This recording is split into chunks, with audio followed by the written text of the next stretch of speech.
From the chilling legends of Transylvania to the burial rituals of Eastern Europe, vampire myths have terrified and fascinated people for centuries. But could these dark stories be rooted in truth? Well, now that we know there's no such thing as vampires, we can finally lay this one to rest. Just kidding. Today, let's talk about some of the most horrifying cases that inspired the world's vampire mythology. 1. The case of Petar Blagojevich. It all started in the village of Kisilova in 1725, when a Serbian peasant named Petar Blagojevich died. Within days, the villagers claimed he had returned from the grave and murdered 9 people. They say his eyes were wide open and his body bore strange marks. So they dug up his body and found it felt warm and smelled faintly of sulfur. Fear swept through the town, and people began accusing him of being a vampire, a creature that feeds on the blood of family members after death. Without any other explanation, the townspeople took matters into their own hands.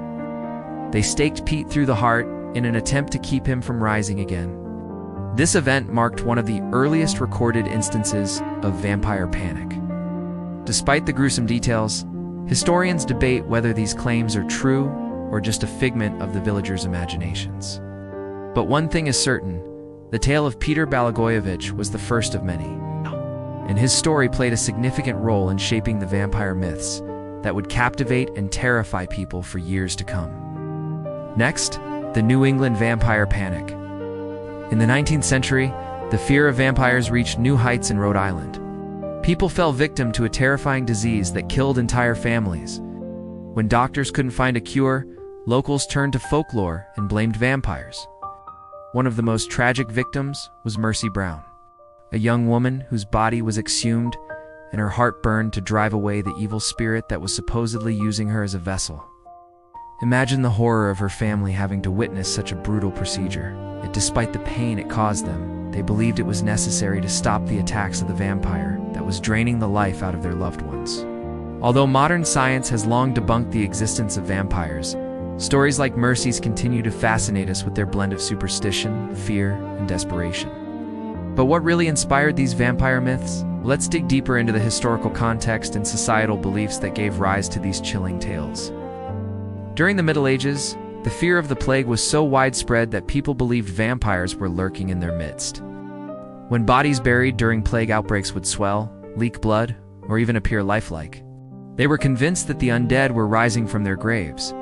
But these sightings weren't actually vampires at all. Instead, they were just bodies going through the process of decomposition, which was poorly understood at the time. These accounts of reanimated corpses fueled the belief in vampires and led to the development of vampire myths. One reason for the widespread belief in vampires was the lack of scientific understanding of the human body. During the Middle Ages, people had little knowledge of anatomy and the processes that occur after death. So when they witnessed the physical changes that take place during decomposition, such as bloating, skin discoloration, and the release of bodily fluids, they attributed them to supernatural causes rather than natural ones. Additionally, cultural and religious beliefs also contributed to the vampire myth. In many cultures, death was seen as a time when the body was vulnerable to evil spirits or malevolent forces. And in some religions, it was believed that the soul could become trapped in the body after death, causing it to bloat, rise, and drink the blood of family members. These beliefs, combined with the fear of death and the unknown, created a fertile ground for vampire myths to flourish. But there might be more to the vampire legend than just a lack of scientific understanding and cultural beliefs. Some historians argue that the myth of vampires may have originated from a real phenomenon known as porphyria. This is a rare disorder that causes the blood vessels and muscles around the lips and gums to become enlarged and discolored, giving those affected a distinctive look that has been described as vampiric. Additionally, symptoms of porphyria include sensitivity to sunlight, which may have contributed to the belief that vampires are creatures of the night. Finally, porphyria can cause severe abdominal pain and other gastrointestinal issues, which may have inspired the association between vampires and blood drinking. While porphyria cannot fully explain the vampire myth, it does provide a possible origin for some of its key characteristics. Ultimately, the vampire legend is a complex and fascinating one that reflects humanity's long history of fear and fascination with the unknown. And speaking of unknown, here's a scary thought. What if some of the darkest legends aren't just stories? What if they're based on real events, No. 3. Vlad the Impaler, the real Dracula?